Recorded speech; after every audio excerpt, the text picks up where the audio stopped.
اللہ وبرکاتہ۔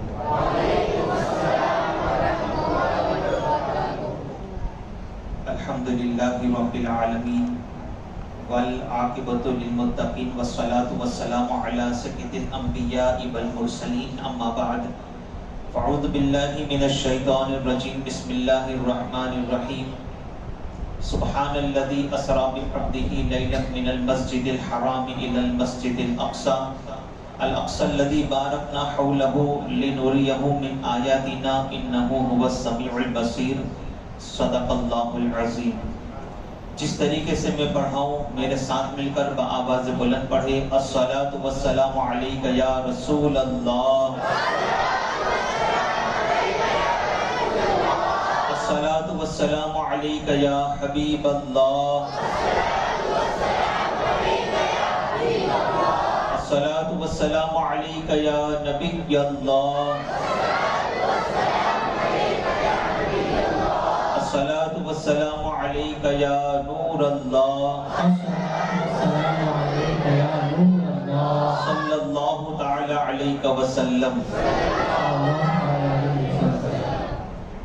غوث اعظم بمن بے سر و ساما مدد، قبلہ دی مدد، کعبہ ایما مدد، اعلی حضرت مجدد دین و ملت، کنز الکرامت، امام عشق و محبت، حسان الہند امام احمد رضا خان محدث بریلوی علیہ رحمت و رضوان، حضور تاجدار کائنات صلی اللہ تعالی علیہ وسلم کی معراج کی منظر کشی کرتے ہوئے قصیدہ معراج میں فرماتے ہیں کہ وہ سرور کشور رسالت جو عرش پر جلوہ گر ہوئے تھے، وہ سرور کشور رسالت جو عرش پر جلوہ گر ہوئے تھے، نئے نرالے طرب کے ساما عرب کے مہماں کے لیے تھے، وہی ہے اول وہی ہے آخر وہی ہے باطن وہی ہے ظاہر، وہی ہے اول وہی ہے آخر وہی ہے باطن وہی ہے ظاہر، اسی کے جلوے اسی سے ملنے اسی سے اس کی طرف گئے تھے۔ میرے پیارے آقا صلی اللہ تعالی علیہ وسلم کے پیارے دیوانوں، خطبہ مسنونہ کے بعد قرآن مقدس کی جس مشہور و معروف آیت مقدسہ کی تلاوت کا شرف حاصل کیا، خالق ارض و سما مجھے اس کے متعلق حق کہنے، آپ تمامی حضرات کو حق سننے اور اس پر عمل کرنے کی توفیق عطا فرمائے۔ عشق رسول میں ڈوب کر بآواز بلند ایک مرتبہ درود پاک پڑھ لیجیے۔ اللہم صلی علی سیدنا مولانا محمد اللہم صلی علی سیدنا مولانا محمد نور الانوار و سر الاسرار و سید الابرار صلی اللہ تعالی علیہ وسلم۔ میرے پیارے آقا صلی اللہ تعالی علیہ وسلم کے پیارے دیوانوں، معراج النبی صلی اللہ تعالی علیہ وسلم، یہ ہمارے آقا صلی اللہ تعالی علیہ وسلم کا وہ عظیم معجزہ ہے کہ جس زمانے میں یہ معجزہ رونما ہوا، اس زمانے میں لوگ بڑے تعجب میں تھے کہ آخر ایسا کیسے ہو سکتا ہے کہ ایک شخص مکہ المکرمہ سے نکلا، بیت المقدس پہنچا، بیت المقدس سے ساتوں آسمانوں کی سیر کی، جنت کو دیکھا، جہنم کا مشاہدہ کیا اور رب قدیر جل شانہ کا دیدار کر کے پلک جھپکنے سے پہلے واپس زمین پر لوٹ آیا۔ یہ ساری چیزیں جو ہے وہ پلک جھپکنے سے پہلے ہوئی، مگر اہل ایمان نے اس وقت بھی اسے مانا تھا۔ اور آج کا دور تو بڑا ہی ترقی یافتہ دور ہے، آج کا دور تو سائنس اور ٹیکنالوجی کا دور ہے۔ آج کے دور میں خود انسان اتنا ترقی یافتہ ہو چکا ہے کہ اب تو انسان بھی مہینوں کا سفر اب پل بھر میں طے کر رہا ہے۔ تو اہل ایمان نے اس وقت بھی اسے مانا تھا، اور آج بھی اہل ایمان اپنے آقا صلی اللہ تعالی علیہ وسلم کی اس عظیم معجزے کو یعنی معراج کو مانتے ہیں، اس پر ایمان رکھتے ہیں۔ اس کی سب سے بڑی وجہ یہ ہے کہ آج ایک دنیا کا معمولی سا انسان جب اپنی طاقت اور اپنے ذہن کی بنیاد پر ایک لوہے کو ہوائی جہاز کی شکل دے سکتا ہے، اور دنیا کے بنائے ہوئے انسان کا وہ بنایا ہوا ہوائی جہاز جب لوگوں کو مہینوں کا سفر جب کچھ گھنٹوں میں طے کروا سکتا ہے، تو رب قدیر جل شانہ کی شان کا اندازہ کون لگا سکتا ہے؟ جب ایک دنیا کے معمولی سا انسان اس کے ہاتھ سے بنایا ہوا ہوائی جہاز جب اس کے اندر یہ طاقت ہو سکتی ہے کہ وہ لوگوں کو مہینوں کا سفر چند گھنٹوں میں طے کروا سکتا ہے، لوگوں کو مہینوں کا سفر پل بھر میں طے کروا سکتا ہے، تو رب قدیر جل شانہ بھی اپنے حبیب صلی اللہ تعالیٰ علیہ وسلم کو پلک جھپکنے سے پہلے معراج کا سفر کروا سکتا ہے۔ اس لیے کہ میرے مولا کی شان ہے ان اللہ علی کل شیء قدیر، بے شک وہ ہر شے پر قدرت رکھتا ہے۔ تاجدار کائنات صلی اللہ تعالیٰ علیہ وسلم کے شہدائیوں، معراج النبی صلی اللہ تعالیٰ علیہ وسلم کے واقعات تو آپ بارہا سماعت کرتے ہی ہیں۔ آج معراج کے ساتھ ساتھ اصلاح معاشرہ کے ٹاپک پر بھی چند باتیں آپ کے سامنے پیش کرنی ہے، اس لیے ہم معراج کا سفر ڈائریکٹ بیت المقدس سے شروع کرتے ہیں۔ تاجدار کائنات صلی اللہ تعالیٰ علیہ وسلم کے شہدائیوں، آپ غور فرمائیں کہ رسول اعظم صلی اللہ تعالیٰ علیہ وسلم بیت المقدس پہنچے، میرا آقا صلی اللہ تعالیٰ علیہ وسلم مصلی امامت پر کھڑے ہیں۔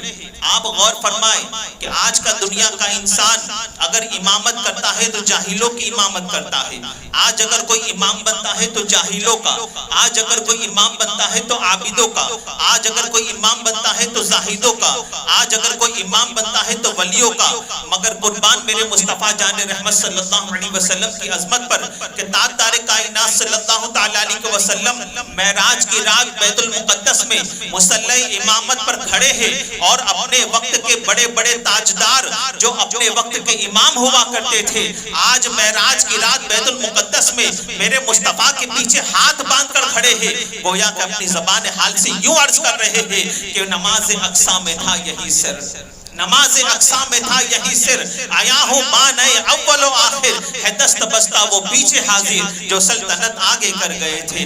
تاجدار کائنات صلی اللہ تعالیٰ علیہ وسلم کے شہدائیوں، مصطفیٰ جان رحمت صلی اللہ تعالیٰ علیہ وسلم معراج کی رات جب نماز سے فارغ ہوئے تو تاجدار کائنات صلی اللہ تعالیٰ علیہ وسلم کے شہدائیوں، وہاں پر جتنے بھی انبیاء کرام علیہ السلام، کم و بیش 1,24,000 انبیاء کرام وہاں پر جلوہ افروز ہیں، تمام انبیاء کرام علیہ السلام نے خطبہ ارشاد فرمایا۔ یاد رکھو انبیاء کرام علیہ السلام نے معراج کی رات جو خطبہ دیا ہے وہ خطبہ ہی ایسا ہے کہ اللہ اکبر، صرف اس خطبے پر مفصل ایک خطاب ہو سکتا ہے، صرف اس خطبے پر مفصل ایک بیان ہو سکتا ہے، مگر چونکہ آج میرا وہ موضوع نہیں ہے، انشاءاللہ پھر کبھی موقع ملا تو معراج کی رات انبیاء کرام علیہ السلام نے جو خطبہ ارشاد فرمایا تھا انشاءاللہ اس پر مفصل گفتگو ہوگی۔ تاجدار کائنات علیہ الصلوۃ والتسلیم کے شہدائیوں، انبیاء کرام علیہ السلام نے خطبہ ارشاد فرمایا، اور اس کے بعد آخر میں نبیوں کے تاجدار مصطفیٰ جان رحمت صلی اللہ علیہ وسلم نے خطبہ ارشاد فرمایا، اور اس کے بعد رسول اعظم صلی اللہ تعالیٰ علیہ وسلم نے جب خطبہ مکمل کیا تو میرے مصطفیٰ فرماتے ہیں کہ آسمانوں پر جانے کے لیے ایک نور کی سیڑھی لگائی گئی، آسمانوں پر جانے کے لیے ایک نور کی سیڑھی لگائی گئی، اور نور کی سیڑھی کیوں نہ ہو کہ جو معراج کے سفر پر جا رہا تھا وہ بھی نور ہے، جو لامکاں کی بلندیوں پر جا رہا تھا وہ بھی نور ہے، جو ساتھ چل رہا تھا وہ بھی نور ہے، اور جو عرش کی بلندیوں پر بلا رہا تھا وہ خدا بھی نور ہے، وہ خدا بھی نور ہے۔ میرے مصطفیٰ جان رحمت صلی اللہ علیہ وسلم فرماتے ہیں نور کی سیڑھی لگائی گئی۔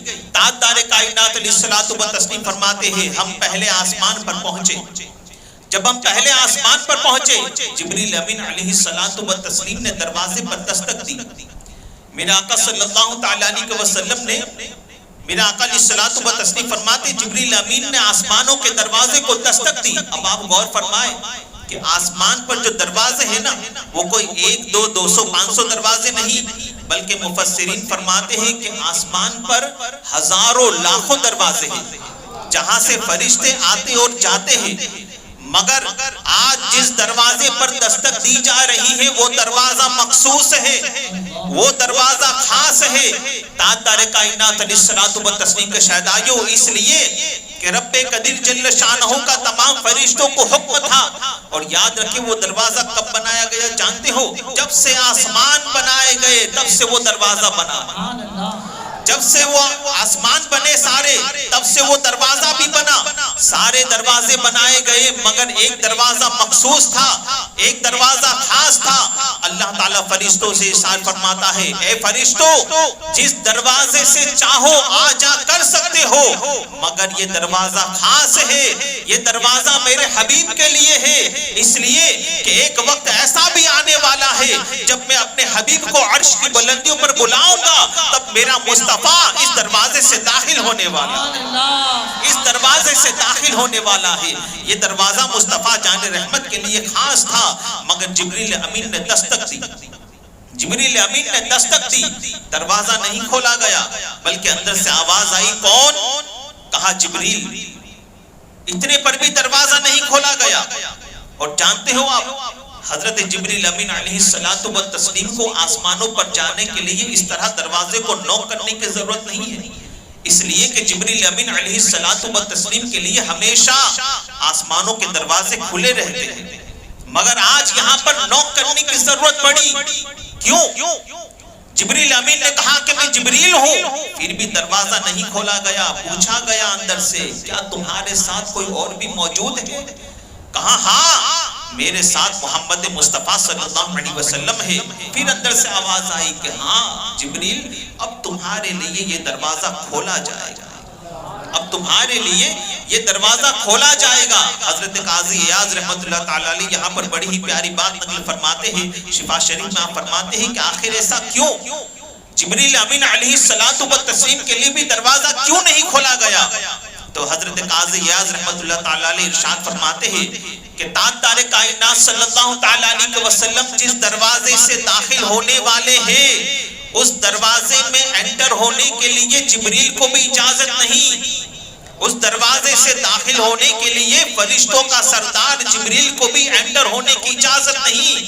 یہ میرے مصطفیٰ کی شان یکتائی ہے, یہ میرے مصطفیٰ کی شان یکتائی ہے. تو تاجدار کائنات علیہ الصلوۃ والتسلیم کے شہدائیوں میں پوچھنا چاہتا ہوں کہ جبریل امین علیہ الصلوۃ والتسلیم جیسا عظیم فرشتہ جب مصطفیٰ جان رحمت صلی اللہ تعالی علیہ وسلم کی شان یکتائی میں وہ بھی شریک نہیں ہو سکتا تو آج کل کا معمولی سا کٹ ملا اور معمولی سا انسان میرے مصطفیٰ کی شان یکتائی میں کیسے شریک ہو سکتا؟ بے شک الحمدللہ ہم اہل سنت والجماعت اپنی قسمت پر ناز کرے اتنا کم ہے کہ اللہ تبارک و تعالیٰ نے ہمیں سب سے پہلے تو ایمان کی دولت عطا فرمائی اور ایمان کی دولت عطا فرمانے کے بعد خدا نے ہمیں نبی بھی دیا تو نبیوں کا تاجدار عطا فرمایا, نبیوں کا تاجدار عطا فرمایا. ایسی شان والا نبی خدا نے ہمیں عطا فرمایا کہ موسیٰ علیہ السلام خدا سے کہے خدا میں تیرا دیدار کرنا چاہتا ہوں. موسیٰ خدا سے کہے خدا میں تجھے دیکھنا چاہتا ہوں. خدا کہے لن ترانی, موسیٰ تم مجھے نہیں دیکھ سکتے. مگر جب اپنے حبیب کی باری آتی ہے تو حضرت جبریل امین کے ذریعے 70,000 فرشتوں کو ام ہانی کے مکان پر خدا بھیجتا ہے اور کہتا ہے جبریل جاؤ آج میرے حبیب کو دلہا بنا کر عرش کی بلندیوں پر لے آؤ. موسیٰ خدا سے کہے, موسیٰ خدا سے کہے اے خدا میں تیرے دیدار کا مشتاق ہوں. مگر جب حبیب کی باری آتی ہے تو جبریل کے ذریعے خدا پیغام بھیجتا ہے اور جبریل عرض کرتے ہیں یا رسول اللہ ان اللہ اشتاق الی لقائک یا رسول اللہ, بے شک یا رسول اللہ خدا آپ سے ملاقات کا مشتاق ہے, خدا آپ سے ملاقات کا مشتاق ہے. اللہ اکبر یا رسول اللہ, زندہ باد زندہ باد. تاجدار کائنات صلی اللہ تعالی علیہ وسلم کے شہدائیوں تو میرے مصطفیٰ جان رحمت صلی اللہ علیہ وسلم ارشاد فرماتے ہیں ہم پہلے آسمان پر پہنچے, دروازے کو دستک ہوئی, اندر سے آواز آئی کون؟ کہا جبریل. دروازہ نہیں کھولا گیا. پوچھا گیا آپ کے ساتھ کوئی اور بھی ہے؟ کہا ہاں میرے ساتھ اللہ کے حبیب محمد مصطفیٰ صلی اللہ علیہ وسلم ہے. کہا ہاں جبریل اب تمہارے لیے دروازہ کھولا جائے گا. میرے مصطفیٰ فرماتے دروازہ کھولا گیا. میں داخل ہوا پہلے آسمان پر, وہاں پر میں نے دیکھا کہ ایک نورانی چہرے والے بزرگ وہاں پر جلوہ فرما ہے جو داہنی طرف دیکھتے ہیں تو مسکراتے ہیں اور بائیں طرف دیکھتے ہیں تو رونے لگتے ہیں. سیدھی جانب دیکھتے ہیں تو مسکراتے ہیں، الٹی جانب دیکھتے ہیں تو رونے لگتے ہیں۔ مصطفیٰ جان رحمت صلی اللہ علیہ وسلم فرماتے ہیں کہ میں نے ان پر توجہ نہ دی اور میں آگے بڑھنے لگا تو جبریل امین نے مجھے روک دیا۔ کہتے ہیں، عرض کرتے ہیں، یا رسول اللہ رکیے، آپ پہلے انہیں سلام کیجئے، یہ آپ کے ابا حضور، آپ کے بابا جان حضرت آدم علیہ السلام، سبحان اللہ، یہ آپ کے بابا جان حضرت آدم علیہ السلام ہے۔ داہنی طرف دیکھ کر مسکراتے اس لیے ہے کہ داہنی طرف ان کی جنتی اولادیں ہیں، اور بائیں طرف دیکھ کر اس لیے روتے ہیں کہ بائیں طرف ان کی جہنمی اولادیں ہیں۔ اب تاجدار کائنات علیہ الصلوۃ والتسلیم کے شہداء، یہاں پر رک کر میں ایک نقطے کی بات عرض کرنا چاہوں گا۔ بارہا معراج النبی صلی اللہ تعالیٰ علیہ وسلم کے واقعات آپ سماعت فرماتے ہیں تو اس میں آپ یہ ضرور سنتے ہوں گے کہ رسول اعظم صلی اللہ علیہ وسلم نے جبریل امین علیہ الصلوۃ والتسلیم سے بار بار پوچھا، جبریل یہ کیا ہے، جبریل وہ کیا ہے؟ تو کچھ لوگ اچھلنے کودنے لگتے ہیں کہ دیکھو محمد صلی اللہ تعالیٰ علیہ وسلم کو اگر علم غیب ہوتا تو اس طریقے سے جبریل کو پوچھنے کی ضرورت کیا پڑتی؟ اور ابھی آپ نے سنا کہ آدم علیہ السلام کو بھی توجہ نہ دی، وہ تو جبریل نے بتایا کہ یہ آپ کے بابا جان حضرت آدم علیہ السلام ہیں، آپ انہیں سلام کیجئے۔ تو کچھ لوگ اچھلنے لگتے ہیں کہ دیکھو اگر محمد کو علم غیب ہوتا صلی اللہ علیہ وسلم تو جبریل کو بتانے کی کیا ضرورت ہوئی کہ یہ آپ کے بابا جان ہیں؟ کیا محمد صلی اللہ علیہ وسلم نہیں جانتے تھے کہ یہ ان کے بابا جان آدم علیہ السلام ہے؟ پتا چلا اس سے معاذ اللہ کہ محمد کو علم غیب نہیں ہے۔ تو میں ان نادانوں سے کہنا چاہوں گا کہ نادانوں، سب سے پہلا سوال تو یہ ہے کہ تم کہتے ہو کہ میرا آقا صلی اللہ تعالیٰ علیہ وسلم کو بار بار جبریل کو پوچھنے کی ضرورت کیا پڑی؟ تو یاد رکھو میرے مصطفیٰ جان رحمت صلی اللہ علیہ وسلم کے شہدائیوں، حضرت جبریل امین علیہ الصلوۃ والتسلیم سے سرکار معراج کی رات بار بار پوچھ اس لیے رہے تھے۔ اور ایک بات یاد رکھنا کہ اگر کوئی کسی کو سوال کرے، بار بار کسی کو سوال کرنا، بار بار کسی کو پوچھنا کسی کے تعلق سے، یہ لا علمی کی دلیل نہیں ہے۔ کسی معاملے میں سوال کرنا یہ لا علمی مانے نہیں معلوم ہے، اس بات کی دلیل نہیں ہے۔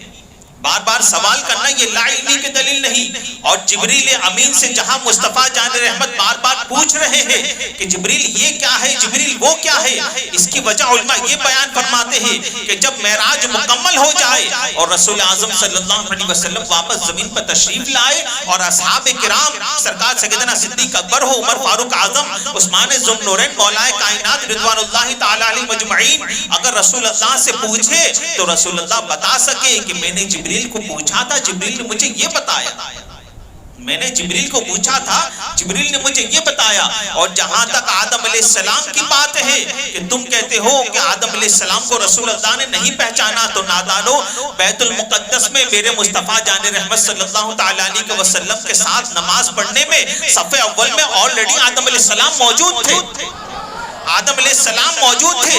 تاجدار کائنات علیہ الصلوۃ والتسلیم کے شہدائیوں، اتنا ہی نہیں بلکہ جب نماز بیت المقدس میں مکمل ہوئی سب سے پہلا خطبہ آدم علیہ السلام ہی نے دیا، سب سے پہلا خطبہ آدم علیہ السلام ہی نے دیا تھا۔ تو مصطفیٰ پہچان گئے تھے وہاں پر کہ یہ میرے بابا جان آدم علیہ السلام ہے، مگر یہاں پہلے آسمان پر رسول اللہ نے آدم علیہ السلام کی طرف توجہ کیوں نہ دی؟ کیوں نہ دی؟ تو عشاق یہاں پر بڑا ہی پیارا نقطہ بیان فرماتے ہیں، عاشق حضرات بڑا ہی پیارا نقطہ ارشاد فرماتے ہیں کہ آدم علیہ السلام پر اس وقت توجہ نہ دینے کی وجہ کیا تھی؟ فار ایگزامپل آج کی رات کے صدقے اگر کسی پر کرم ہو جائے اور کسی کو مدینے کا بلاوا آ جائے، اللہ سے دعا کرے کہ اللہ تعالیٰ آج کی شب کے صدقے میں ہر عاشق نبی کو بار بار مدینے شریف کی بادب حاضری نصیب فرمائے۔ اگر کسی کو مدینے کا بلاوا آ جائے تو بظاہر وہ شخص مکہ المکرمہ جانے کے لیے، مدینہ پاک جانے کے لیے بظاہر وہ اپنی بیگ تیار کرتا ہے، مگر اس کی نگاہوں میں خانے کعبہ کے جلوے بسے ہوتے ہیں۔ بظاہر وہ لوگوں سے ملاقات کرتا ہے، مگر بار بار اس کا دل مچل رہا ہوتا ہے کب خانے کعبہ کا دیدار کروں، کب خانے کعبہ کا طواف کروں، اور خانے کعبہ کا طواف کر کے کب آب زمزم پیوں۔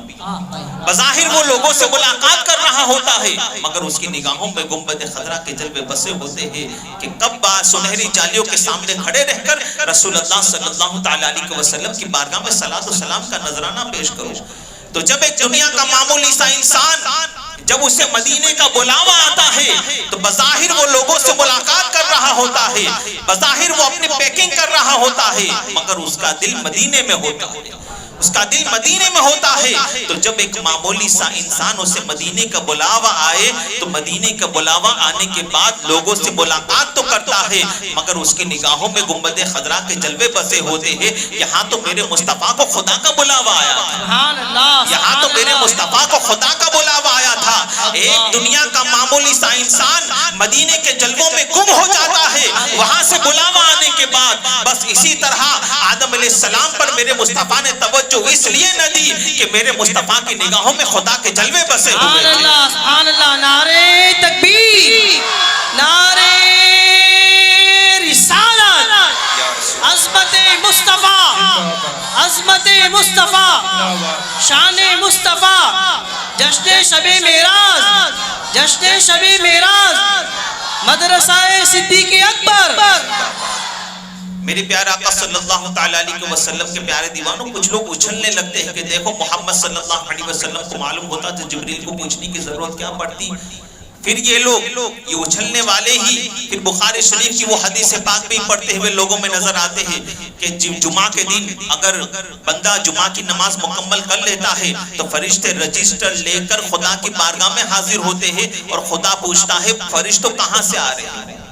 فرشتوں تو کیا خدا کو معلوم نہیں ہے فرشتے کہاں سے آ رہے ہیں؟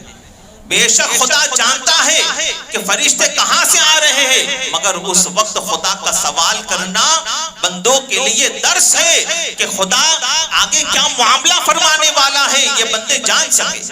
خدا آگے کیا معاملہ فرمانے والا ہے وہ بندے جان سکے۔ تو جس طریقے سے خدا کا سوال کرنا یہ خدا کے علم کا انکار نہیں ہو سکتا، تو میرے مصطفیٰ کے سوال کرنے میں مصطفیٰ کے علم کا انکار کیسے ہو سکتا؟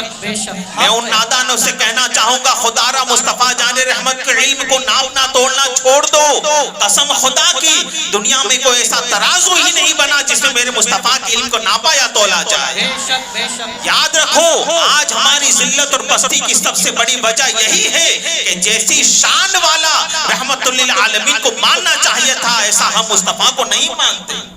یہی وجہ ہے ہماری ذلت اور پستی۔ تاجدار کائنات علیہ الصلوۃ والتسلیم کے شہدائے و خیر، میں عرض کر رہا تھا رسول اللہ فرماتے ہیں کہ جبریل نے مجھے کہا یا رسول اللہ رک جائیے، آپ انہیں سلام کیجیے، یہ آپ کے بابا جان حضرت آدم علیہ السلام ہیں۔ میرے مصطفیٰ جان رحمت صلی اللہ علیہ وسلم فرماتے ہیں کہ میں آدم علیہ السلام کے پاس آیا اور میں نے انہیں سلام کیا تو انہوں نے جواب دیا، سلام کا جواب دیا اور کہنے لگے مرحبا یا نبی الصالح و ابن الصالح، اے نیک نبی، تم اے آنے والے بہت ہی تمہیں مبارک ہو کہ تم بہت ہی اچھے نبی ہو، نیک نبی ہو اور بہت ہی نیک بیٹے بھی ہو۔ اس کے بعد رسول اللہ فرماتے آدم علیہ السلام نے مجھے بے شمار دعائیں بھی عطا فرمائی اور اس کے بعد ہم آگے بڑھے۔ میرے آقا فرماتے ہم آگے بڑھے۔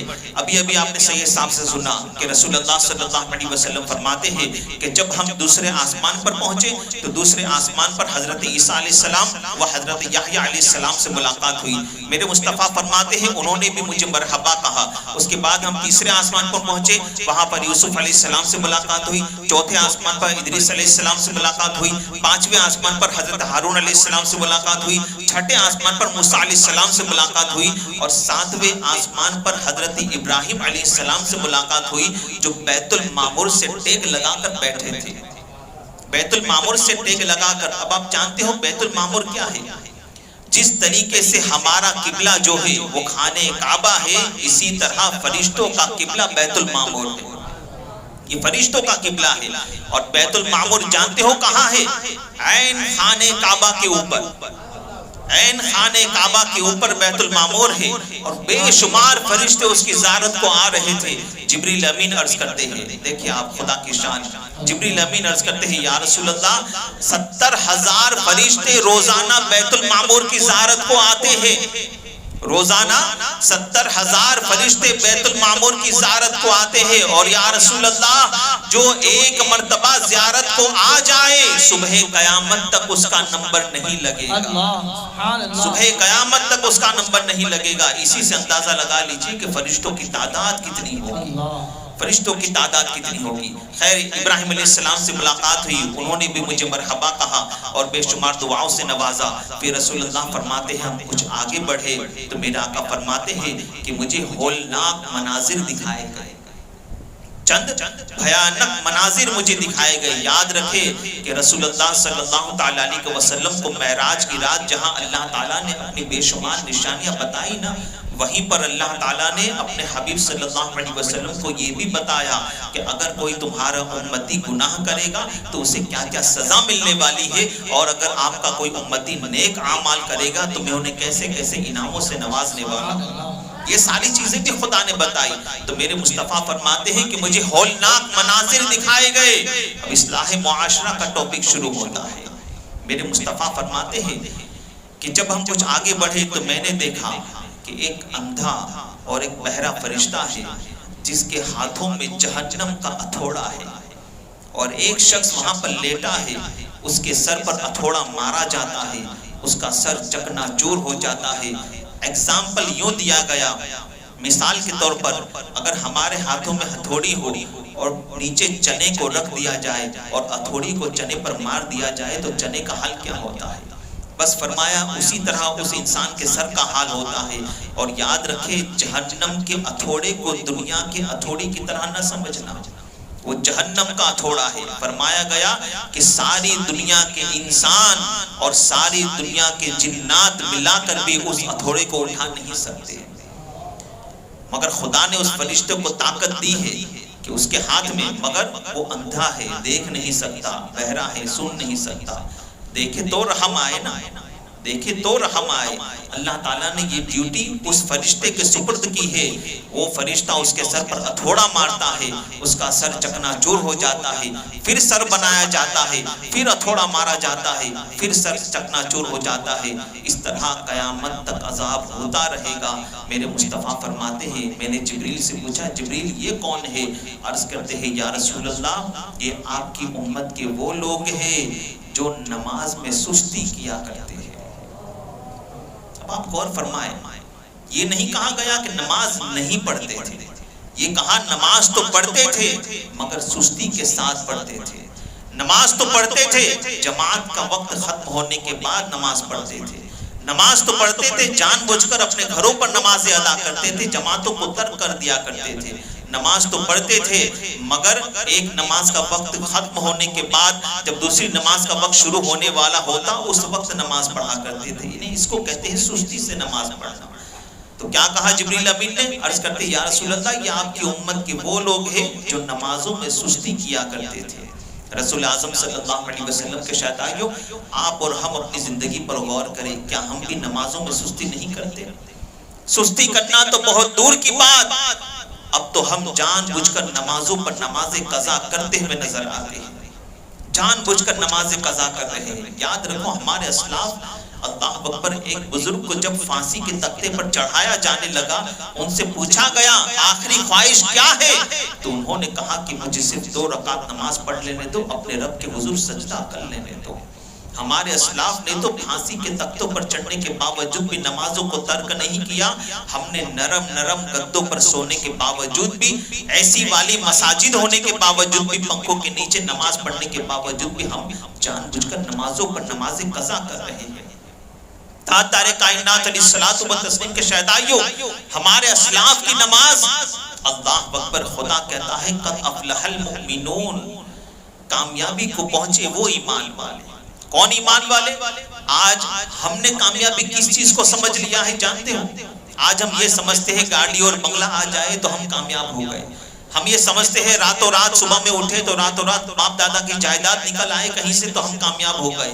راتوں رات کہیں سے ہمارے باپ دادا کی زمینیں نکل آئے تو ہم کامیاب. یعنی مال کی فراوانی کو ہم کامیابی سمجھتے ہیں, مال زیادہ ہونے کو ہم کامیابی سمجھتے ہیں. مگر قرآن جسے کامیاب کہے حقیقی معنوں میں وہی کامیاب ہے, حقیقی معنوں میں وہی کامیاب ہے. اور قرآن کسے کامیاب کہتا ہے؟ قرآن کہتا ہے قد افلح المؤمنون, کامیابی کو پہنچے وہ ایمان والے, الذین هم فی صلاتهم خاشعون, جو اپنے رب سے ڈر کر نماز پڑھا کرتے ہیں, جو اپنے رب سے ڈر کر نماز پڑھا کرتے ہیں، جو نمازوں میں گڑ گڑایا کرتے ہیں، خوف خدا سے نماز پڑھا کرتے ہیں۔ اللہ اکبر۔ تاجدار کائنات صلی اللہ علیہ وسلم کے شہدائیوں، حضرت ابراہیم علیہ نبینا و علیہ الصلوۃ والتسلیم جو اللہ تعالیٰ کے نبی ہے اور میرے مصطفیٰ جان رحمت کے جد کریم ہے، وہ ابراہیم علیہ السلام جب نماز کے لیے کھڑے ہوتے تھے تو ان کا دل خوف خدا سے ایسا دھڑکتا تھا کہ ان کے دل کی دھڑکنوں کی آواز کئی میل دور تک آیا کرتی تھی۔ اس طرح خوف خدا سے لرزا کرتے تھے۔ حضرت امام زین العابدین رضی اللہ تعالیٰ عنہ جب آپ نماز کے لیے کھڑے ہوئے، اللہ اکبر، آپ کا صاحبزادہ قریب ہی سویا ہے، اچانک آپ کے گھر میں آگ لگ گئی، مگر آپ کو پتہ تک نہیں چلا۔ اڑوس پڑوس والے جب آئے، انہوں نے دیکھا کہ حضرت امام زین العابدین کے گھر پر آگ لگ چکی ہے اور انہیں پتہ تک نہیں ہے۔ لوگوں نے جلدی جلدی آگ بجھانا شروع کیا۔ جب آگ بجھ گئی، آپ نماز سے فارغ ہوئے، سلام پھیرنے کے بعد آپ نے فرمایا کہ دھواں کیسا ہے، یہ دھواں کیسا ہے؟ اللہ اکبر۔ لوگوں نے کہا کہ حضور آپ کو پتہ تک نہیں چلا، آپ کا بچہ جل جاتا، آپ کے گھر میں آگ لگ چکی تھی۔ اللہ اکبر۔ امام زین العابدین کا جواب سنو، ارشاد فرماتے ہیں جسے جہنم کی آگ کا ڈر ہو وہ دنیا کی آگ پر کیا توجہ دے گا؟ وہ دنیا کی آگ پر کیا توجہ دے گا؟ آپ غور فرمائیں نا میرے پیارے آقا علیہ الصلوۃ والتسلیم کے شہدائیوں، خدا نہ کرے، ہزار بار خدا نہ کرے، آپ دیکھیں آج ہم خود بھی نماز نہیں پڑھتے، اپنے بچوں کو بھی نماز کی تاکید نہیں کرتے، ہم خود بھی فجر میں سوئے رہتے ہیں، اپنے بچوں کو بھی فجر میں سلا رکھتے ہیں اور کہتے ہیں کہ بچوں کی آنکھ نہیں کھلتی۔ خیر باپ کی آنکھ نہیں کھلے گی تو بیٹے کی آنکھ کہاں سے کھلے گی؟ بیٹے نے خود اپنے باپ کو صبح 8 بجے تک 10 بجے تک سوئے رہتے دیکھا ہوگا تو ظاہر سی بات ہے بیٹا بھی اپنے باپ کے نقش قدم پر ہی چلے گا۔ باپ صبح 10 بجے تک سویا رہتا تھا، بیٹا اس سے آگے نکل جاتا ہے تو وہ 12 بجے تک سویا پڑا رہتا ہے۔ کیوں؟ ہر بیٹا اپنے باپ کے نقش قدم پر ہی چلتا ہے۔ مگر آپ غور فرمائیں، آج آپ اپنے بچوں کو، حالانکہ رسول اللہ صلی اللہ علیہ وسلم فرماتے ہیں تمہاری اولاد جب 7 سال کی ہو جائے نا انہیں نماز کی تاکید کرو، اور جب وہ 10 سال کی ہو جائے مار کر نماز پڑھاؤ۔ یہ رسول اللہ نے فرمایا، مار کر نماز پڑھاؤ۔ مگر یہاں تو ہاتھ پھرا پھرا کر سلایا جاتا ہے، ہاتھ پھرا پھرا کر سلایا جاتا ہے۔ یاد رکھو اگر اسی گھر میں، خدا نہ کرے، ہزار بار خدا نہ کرے، اسی گھر میں آگ لگ جائے، رات کو آپ اور ہم سوئے ہو، ہمارے بچوں کے ساتھ اسی گھر میں آگ لگ جائے تو کیا پھر بھی ہاتھ پھرا کر سوئے رہو گے اپنے بچوں کے ساتھ؟ بولو یار، نہیں نا، کیا کرو گے؟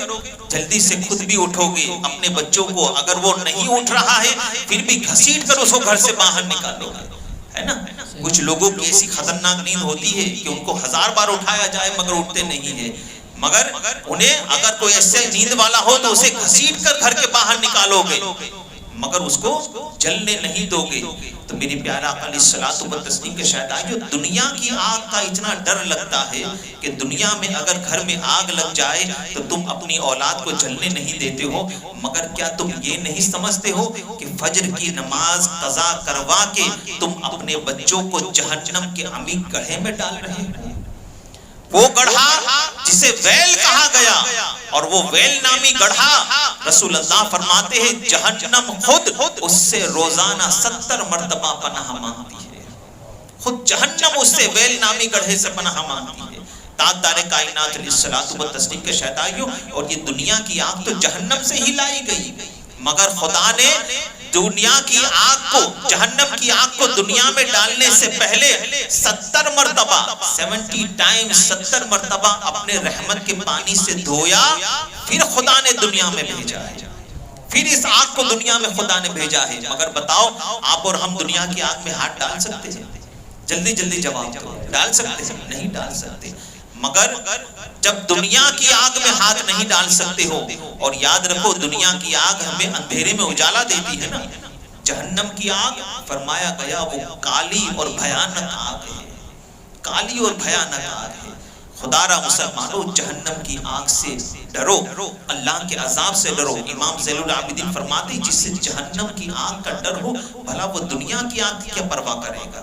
اسی طرح سرکار سیدنا صدیق اکبر رضی اللہ تعالیٰ عنہ جب آپ نماز کے لیے کھڑے ہوتے تھے، آج آپ اور ہم نماز کے لیے کھڑے ہوتے ہیں، کبھی یہاں کھو جاتے نظر آتے ہیں، کبھی وہاں کھو جاتے نظر آتے ہیں، کبھی امامہ شریف، کبھی ٹوپی سیدھی کرتے ہوئے نظر آتے ہیں، کبھی داڑھی سے کھیلتے ہوئے نظر آتے ہیں، مگر سرکار سیدنا صدیق اکبر کے متعلق فرمایا گیا کہ جب آپ نماز کے لیے کھڑے ہو جاتے تھے تو اس طریقے سے اسٹریٹ کھڑے رہتے تھے گویا کہ زمین پر ایک لکڑی گاڑ دی گئی ہو، اس طریقے سے سیدھے خوف خدا کی وجہ سے کھڑے رہتے تھے۔ سرکار عمر فاروق اعظم رضی اللہ تعالیٰ عنہ، حضرت امام حسن فرماتے ہیں کہ جب عمر فاروق اعظم کا دور خلافت آیا تو عمر فاروق اعظم رضی اللہ تعالیٰ عنہ جب مصلی رسول پر کھڑے ہوتے اور فجر کی نماز میں جب تلاوت کرتے تو اکثر انہی آیات کی تلاوت کیا کرتے تھے جن میں عذاب کا تذکرہ ہوتا، اور ان آیات کو پڑھتے جاتے اور روتے جاتے۔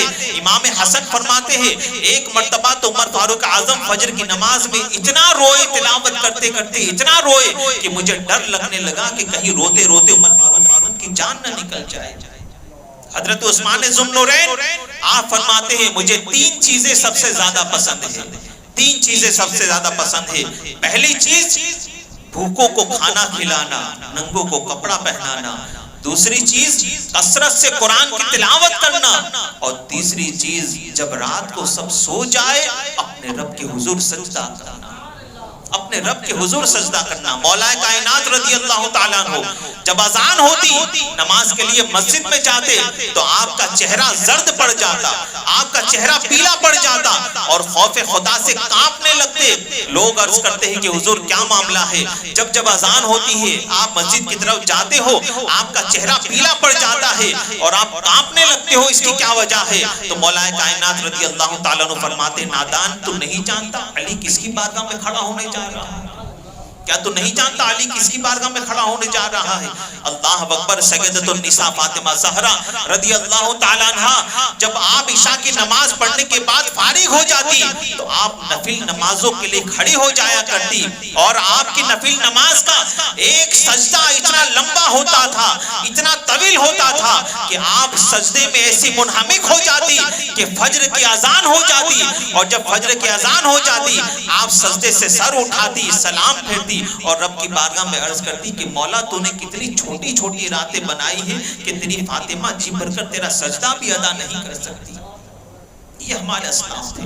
رسول اللہ صلی اللہ علیہ وسلم رات رات بھر نمازیں پڑھ کر رویا کرتے، رات رات بھر نمازیں پڑھتے اور حالت نماز میں رویا کرتے۔ عائشہ صدیقہ رضی اللہ تعالیٰ عنہا عرض کرتی یا رسول اللہ آپ اس قدر کیوں روتے ہیں جبکہ آپ کے رب نے آپ کو معصوم پیدا کیا ہے؟ تو میرے مصطفیٰ فرماتے عائشہ کیا میں اپنے رب کا شکر گزار بندہ نہ بنوں؟ کیا میں اپنے رب کا شکر گزار بندہ نہ بنوں؟ ارے سرکار غوث پاک رضی اللہ تعالیٰ عنہ نے تو 40 سال تک عشاء کے وضو سے فجر کی نماز ادا فرمائی ہے، اور 20 سال تک ایک پیر پر کھڑے رہ کر آپ نے 2 رکعت میں پورا قرآن ختم کیا ہے۔ یہ ہمارے اسلاف تھے، یہ ہمارے بزرگان دین تھے، اور یہ ہمارے نبی تھے۔ ارے جب نبی پر نماز معاف نہیں تو امتی پر نماز کیسے معاف ہو سکتی ہے؟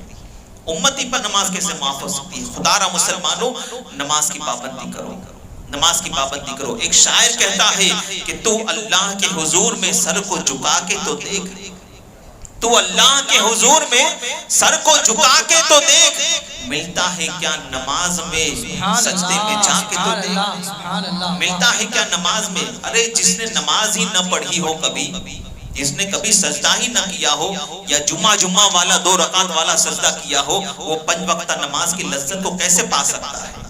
اس کو کیسے اندازہ آ سکتا ہے کہ 5 وقت کی نمازوں کے سجدے میں کیا لذت ہے؟ وہ جان ہی نہیں سکتا نا، وہ پہچان ہی نہیں سکتا اس لذت کو۔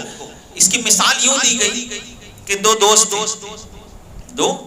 تھے۔ ایک دوست تھا جو وہ ویجیٹیرین تھا، یعنی ہمیشہ دال سبزی کھایا کرتا تھا، اور دوسرا جو دوست تھا وہ نان ویج کھایا کرتا تھا۔ نان ویج سمجھتے ہو نا، گوشت مچھی وغیرہ وہ کھایا کرتا تھا۔ اب یہ جو نان ویج کھانے والے تھے وہ اکثر اس ویجیٹیرین دوست سے کہتے کہ یار کبھی تو گوشت کھا لیا کر، کہا نہیں یار میں دال سبزی میں ہی خوش ہوں، مجھے یہ سب نہیں اچھا لگتا۔ سب دوستوں نے ایک مرتبہ پلان بنایا، اور پلاننگ کر کے سارے دوستوں نے مل کر اس ویجیٹیرین دوست کے منہ میں ایک مرتبہ سیخ کباب ڈال دیا۔ اس کے منہ میں جب اس زبردستی گیا منہ میں تب وہ چبانے لگا کہ اچھا یہ، کہا دوسری لاؤ، دوسری سیخ کباب لائے گئی، دوسری بھی کھائے، کہا تیسری لاؤ، تیسری بھی کھا گیا وہ، کہا یار یہ بھی نعمت ہے خدا کی، آج تک خامخواہ میں دال سبزی کھاتا رہا، یہ بھی اللہ کی نعمت ہے، کھایا تو پتا چلا نا، کھایا تو پتا چلا کہ یہ خدا کی نعمت ہے۔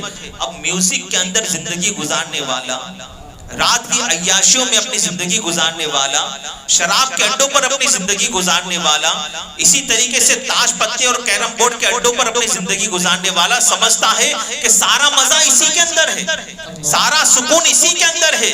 رات کو عیاشیوں کے اڈوں پر اپنی زندگی گزارنے والے نے رات کو تہجد میں اٹھ کر 2 رکعت کا مزہ اس نے دیکھا نہیں ہے ابھی۔ عیاشوں کے اڈوں پر اس نے زندگی گزارنے والے نے، شراب کے اڈوں پر زندگی گزارنے والے نے یاد رسول میں رونے کا مزہ دیکھا نہیں ہے ابھی۔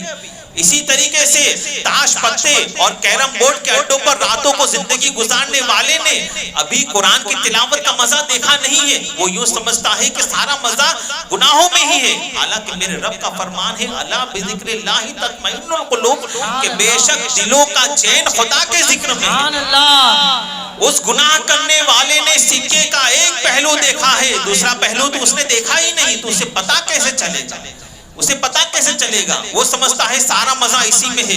اب آپ کہیں گے کہ مولانا ہم سب کچھ کر کے ہم نے دیکھ لیا ہے، ہم قرآن کی تلاوت بھی کرتے ہیں مگر ہمیں بغاسیں آنے لگتے ہیں، ہم نمازیں بھی پڑھتے ہیں مگر سستی آنے لگتی ہے، اسی لیے ہم نے سب کچھ چھوڑ دیا، ہم نے ٹرائی کیا ہے، رمضان میں بھی ہم ٹرائی کرتے ہیں اور بارہا رمضان میں نماز پڑھنے کے بعد ہم نیتیں بھی کرتے ہیں کہ اب تو رمضان کے بعد 5 وقتہ نماز پڑھوں گا، مگر سستی آنے لگتی ہے۔ اور اسی طریقے سے مولانا ابھی آپ بیان بھی کر رہے ہو نا، کچھ لوگ یہ بھی سوچ رہے ہوں کہ ابھی آپ بیان بھی کر رہے ہو نا تو ہمیں یہ محسوس ہو رہا ہے کہ کب یہاں سے بھاگ جائے اور باہر گپ شپ کرے، ہمیں یہ محسوس ہوتا ہے، ایسا ہوتا ہے، مگر جانتے ہو اس کی سب سے بڑی وجہ کیا ہے؟ سستی آنے کی وجہ کیا ہے؟ یاد رکھیں، اگر ایک شخص بیمار ہے، اگر ایک شخص بیمار ہے تو جو شخص بیمار ہے کیا اس کو بیمار ہونے کے بعد دوائی اچھی لگتی ہے؟ زور سے بولو یار، دوائی بھی اچھی نہیں لگتی نا اس کو، دوائی بھی اس کو کڑوی لگنے لگتی ہے، کھانا کڑوا لگنے لگتا ہے، پانی کڑوا لگنے لگتا ہے، یہاں تک کہ گھر والے اس کے سامنے باتیں کر رہے ہو نا، وہ بات کرنا بھی اسے اچھا نہیں لگتا، اس کو اکیلا پن چاہیے ہوتا ہے، وہ اپنے گھر والوں کو بھی بھگا دیتا ہے وہاں سے۔ مگر وہ بیمار جو ہوتا ہے، وہ بیمار ہونے کے بعد جب کھانا پینا دوائی سب کڑوے لگنے لگتی ہے تو کیا وہ دوائی لینا چھوڑ دیتا ہے؟ جلدی جلدی جواب، دوائی لینا چھوڑ دیتا ہے، کھانا چھوڑ دیتا ہے، پانی پینا چھوڑ دیتا ہے، گھر والوں کو گھر سے بھگا دیتا ہے؟ نہیں، کیا کرتا ہے؟ دوائی کنٹینیو رکھتا ہے۔ کیا کرتا ہے؟ دوائی کنٹینیو رکھتا ہے، اس لیے کہ اس کو بھی معلوم ہے کہ دوائی کنٹینیو رکھوں گا تب وائرس جائے گا، تب بیماری جائے گی۔ اب جب دوائی کنٹینیو رکھتا ہے، اس پر استقامت رکھتا ہے تو دھیرے دھیرے پھر دوائی بھی اچھی لگنے لگتی ہے، کھانا بھی اچھا لگنا لگتا ہے، پانی بھی اچھا لگنے لگتا ہے، گھر والوں کے ساتھ بیٹھنا بھی اچھا لگنے لگتا ہے۔ بس اسی طریقے سے اگر تمہیں ذکر خدا و ذکر رسول میں دل نہیں لگتا، قرآن کی تلاوت میں دل نہیں لگتا، تو یاد رکھو یہ ساری چیزیں جو ہے وہ دوائی ہے۔ اچھا اس لیے نہیں لگ رہا کیونکہ دل بیمار ہے، دل بیمار ہے، اس لیے یہ ساری چیزیں اچھی نہیں لگتی، مگر اس کو کنٹینیو رکھو، ان ساری چیزوں کو کنٹینیو رکھو، یہ دوائی کا کام کرے گی۔ قرآن کی تلاوت دوائی کا کام کرے گی، نمازیں پڑھنا یہ دوائی کا کام کرے گی، رات کو جب سو جائے تہجد کے لیے اٹھو یہ دوائی کا کام کرے گی۔ جب اس میں استقامت تمہیں مل جائے گی پھر دھیرے دھیرے ایک وقت ایسا بھی آئے گا کہ قرآن پڑھتے جاؤ گے، ہر حرف پر تمہارے آنکھوں سے آنسو جاری ہو جائیں گے، آنسو نکلتے ہو جائیں گے۔ نعرہ رسالت، جشن شب معراج، جشن شب معراج۔ ایک وقت ایسا بھی آئے گا کہ تمہیں جب تہجد کے لیے آنکھ کھلے گی اور جب تہجد کی نماز کے لیے اٹھو گے اور نماز پڑھنے کے بعد ابھی تو تم نے ہاتھ اٹھائے بھی نہ ہوں گے دعا کے لیے، اس سے پہلے تمہاری آنکھوں سے آنسو جاری ہو جائیں گے۔ ایک وقت یہ بھی آئے گا، مگر اس کے لیے کیا کرنا ہوگا؟ کنٹینیو دوا کنٹینیو رکھنی ہوگی۔ اگر دوا ہی سے دل چراؤ گے تو پھر یہ دل تمہارا جو بیمار ہے وہ صحت یاب کیسے ہوگا؟ تو بیمار دل کو اچھا کرنا ہے مسلمانوں تو رب کے حضور سجدہ کرنا پڑے گا، تب یہ بیمار دل صحت یاب ہوگا. نماز پڑھو گے انشاءاللہ. رسول اللہ فرماتے ہیں جہنم کا ہتھوڑا اس کے سر پر مارا جاتا، اس کا سر چکنا چور ہو جاتا، پھر بنایا جاتا سر، پھر مارا جاتا. اس طرح قیامت تک عذاب ہوتا رہے گا. کون؟ نماز میں سستی کرنے والے کو. پھر رسول اللہ فرماتے ہم کچھ آگے بڑھے تو میں نے دیکھا ایک ہولناک منظر میں نے دیکھا. رسول اللہ فرماتے ہیں کچھ لوگ بیٹھے ہیں جن کے پیٹ مٹکوں کی طرح ہے اور پیٹ کے اندر سانپ اور بچھو ہے اور وہ اٹھنا چاہتے ہیں مگر اٹھ نہیں پاتے. میں نے جبریل سے پوچھا جبریل یہ کون لوگ ہیں؟ عرض کرتے ہیں یا رسول اللہ یہ آپ کی امت کے وہ لوگ ہیں جو سود کھایا کرتے تھے، انٹرسٹ کھایا کرتے تھے، بیاج کھایا کرتے تھے. میرے پیارے آقا صلی اللہ علیہ وسلم کے شہدائیوں، افسوس کی بات ہے کہ آج ہمارے معاشرے میں سودی کاروبار بڑھتا ہی چلا جا رہا ہے. سودی کاروبار بڑھتا ہی چلا جا رہا ہے. اس کو کوئی حرام سمجھتا ہی نہیں. حالانکہ رسول اللہ صلی اللہ تعالیٰ علیہ وسلم نے ارشاد فرمایا کہ جو سود کا لین دین کرتا ہے نا، اللہ اور اس کے فرشتے اس پر لعنت بھیجتے ہیں. اللہ اس کے فرشتے اس پر لعنت بھیجتے ہیں. تاجدار کائنات صلی اللہ تعالیٰ علیہ وسلم کے شہدائیوں، میرے مصطفیٰ جان رحمت صلی اللہ تعالیٰ علیہ وسلم نے تو یہاں تک ارشاد فرمایا کہ اگر کوئی شخص سود کا 1 روپیہ بھی کھائے، میرے سرکار فرماتے ہیں اگر کوئی شخص سود کا 1 روپیہ بھی کھائے وہ شخص ایسا ہے گویا کہ اس نے اپنی ماں کے ساتھ 36 مرتبہ زنا کیا، اپنی ماں کے ساتھ 36 مرتبہ زنا کیا ہو. اس کا جتنا گناہ ہے وہ 1 روپیہ کھانے کے برابر گناہ ہے. تاجدار کائنات صلی اللہ علیہ وسلم کے شہدائیوں، مگر یہ کاروبار بڑھ رہا ہے. کسی کو 1 لاکھ روپے دے دیے، کسی کو 2 لاکھ روپے دے دیے اور پھر کہتے ہیں مولانا ہم تو گھر بیٹھے کما رہے ہیں. کہا کیا بات ہے، بس 1 لاکھ دے دیے نا، اب وہ مجھ کو ہر مہینے 4000 دے گا. کیوں دے گا؟ ضروری ہے کہ وہ مہینے 8000 کمائے گا تو 4 خود رکھے گا، 4 تم کو دے گا؟ ضروری ہے یہ. اور یہ شارٹ کٹ میں پیسہ جو کمانے والا شخص ہوتا ہے نا، وہ یاد رکھے کہ 1 لاکھ اس کمپنی میں لگا دیے، 2 لاکھ اس کمپنی میں لگا دیے اور فکس رقم ہو گئی کہ بھئی 2000 یہ کمپنی دے گی، 3000 یہ کمپنی دے گی. پھر اللہ ایسا وقت بھی لاتا ہے کہ اصل بھی چلی جاتی ہے، اصل رقم بھی چلی جاتی ہے. اور ایسے قصے بہت ہوئے ہیں، ایسے فراڈ کے قصے بہت ہوئے ہیں. کیوں؟ سود کی لعنت کی بنیاد پر. اب آپ کہیں گے کہ مولانا یہ تو بزنس ہے. یاد رکھے اسلامی قانون بزنس کا الگ ہے، تجارت کا اسلامی قانون یہ الگ ہے. کیسے؟ اگر کسی کو تم نے 1 لاکھ روپے دیے کہ پیسہ میرا محنت تیری، اس طرح سے اگر تم نے کسی کو پیسہ دیا تو وہاں پر آپ کوئی رقم فکس نہیں کر سکتے، بلکہ نفع میں شرکت، ساتھ ساتھ نقصان میں بھی شرکت. اسلام تجارت کا اصول یہ بتاتا ہے، تجارت کا اصول یہ بتاتا ہے کہ اگر کسی نے تمہارے پاس سے 1 لاکھ روپیہ لیا، اب اس کو 5000 روپے منافع ہوا تو 2500 تمہارا، 2500 اس کا. اور اگر اس مہینے اس نے نقصان کھایا تو وہ نقصان جتنا اس نے کھایا ہے اتنا نقصان تمہیں بھی کھانا پڑے گا. اسلامی تجارت کا اصول تو یہ ہے. مگر گھر بیٹھے مولانا 2000 آ رہے. اور آج ہماری گھر کی ماں بہنیں بھی، شوہر گھر خرچ کے لیے پیسہ دیتا ہے تو اس میں سے بچا کر اگر کسی عورت کو ضرورت ہوتی ہے، پڑوسن کو ضرورت ہوتی ہے کہ لے 500 روپے مہینے کے بعد 550 دے دینا، تو یہ 50 روپے سود ہے، سراسر بیاج ہے. اور رسول اللہ صلی اللہ علیہ وسلم فرماتے ہیں اللہ اس کا رسول لعنت بھیجتا ہے سود کھانے والوں پر. جانتے ہو ہمارے اسلاف سرکار امام اعظم ابو حنیفہ رضی اللہ تعالیٰ عنہ ایک مرتبہ جنازے کی نماز پڑھنے کے لیے گئے. پتا چلا کہ کفن کا معاملہ چل رہا ہے، ابھی تو غسل چل رہا ہے. امام اعظم فرماتے ٹھیک ہے میں انتظار کر لوں گا تھوڑی دیر، مگر نماز پڑھ کے ہی جاؤں گا. شدید دھوپ تھی، آپ دھوپ کے اندر کھڑے ہیں، قریب ہی ایک مکان تھا. ایک چاہنے والے نے کہا، مرید نے کہا کہ حضور اس مکان کے دیوار کے سائے میں آ جائے. آپ نے فرمایا کہ نہیں، آپ نے انکار کر دیا. کہا حضور دھوپ میں کیوں کھڑے ہیں، مکان کی دیوار کے سائے میں آ جائے. اب تو آپ فرماتے ہیں دیکھو یہ ہمارے اسلاف کیسی باریک سے باریک چیزیں بھی دیکھا کرتے تھے. امام اعظم فرماتے نہیں میں اس مکان کے دیوار کے سائے میں نہیں آ سکتا، اس لیے کہ اس مکان کا جو مالک ہے اس نے مجھ سے قرضہ لیا ہے، تو میں ڈر رہا ہوں کہ اس کے مکان کی دیوار کے سائے میں آنا کہیں بیاج میں شامل نہ ہو جائے، سود میں شامل نہ ہو جائے اور قیامت کے دن خدا میری کہیں پکڑ نہ کرنا. اس کی دیوار سے بھی فائدہ اٹھانا آپ نے سود سمجھا، اس کی دیوار سے فائدہ اٹھانا. یہاں تک کہ امام اعظم ابو حنیفہ رضی اللہ تعالیٰ عنہ کو ایک شخص نے دعوت دی کہ حضور دعوت قبول فرمائے. آپ نے دعوت کھانے سے انکار کر دیا. وہ کہتا ہے کہ حضور دعوت قبول کرنا تو سنت ہے نا. آپ فرماتے بے شک دعوت قبول کرنا سنت ہے، مگر آج ہی تو نے مجھے دعوت کیوں دی؟ کہ ابھی 15 دن پہلے تو نے مجھ سے قرضہ لیا، اب اس قرضے کا احسان اتارنا چاہتا ہے اور تو مجھے دعوت دینا چاہتا ہے. میں ڈرتا ہوں کہ کہیں تیرے گھر پر آ کر دعوت کھانا کہیں سود میں شامل نہ ہو جائے. یہ ہمارے اسلاف تھے، یہ ہمارے اسلاف. رسول اللہ تو فرماتے ہیں کہ اگر کوئی بندہ سود کھاتا ہے، اس کا عادی ہوتا ہے، اللہ اس کے ساتھ جنگ کا اعلان کرتا ہے. خدا اس کے ساتھ جنگ کا اعلان کرتا ہے. تاجدار کائنات صلی اللہ تعالیٰ علیہ وسلم کے شہدائیوں ایک واقعہ سماعت کیجئے. ایک شخص حبیب نامی شخص جو مال کی فراوانی کی وجہ سے، مال کی کثرت کی وجہ سے، مال اس کے پاس بہت زیادہ تھا تو مال کی محبت نے اسے سود کا لین دین کرنے پر مجبور کر دیا، سود کا کاروبار کرنے پر مجبور کر دیا. وہ حبیب نامی شخص ایک مرتبہ معمول کے مطابق ایک گھر پر پہنچتا ہے، دروازے کو دستک دیتا ہے. غور سے سننا یہ واقعہ.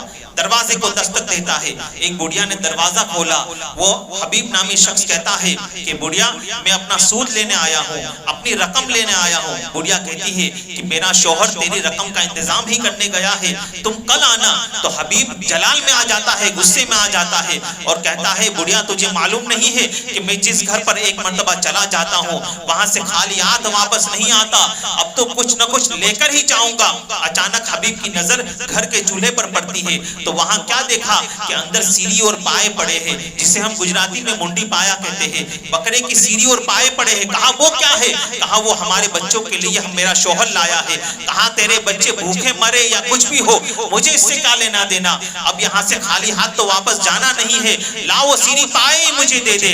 آخر بڑھیا کیا نہ کرتی، آخر بڑھیا نے وہ سیری اور پائے حبیب کو دے دیے. حبیب وہاں سے لوٹا اور کہنے لگا کل اپنی رقم واپس لینے آ رہا ہوں. یہ کہہ کر جب حبیب وہاں سے نکلا، چند بچے کھیل رہے تھے.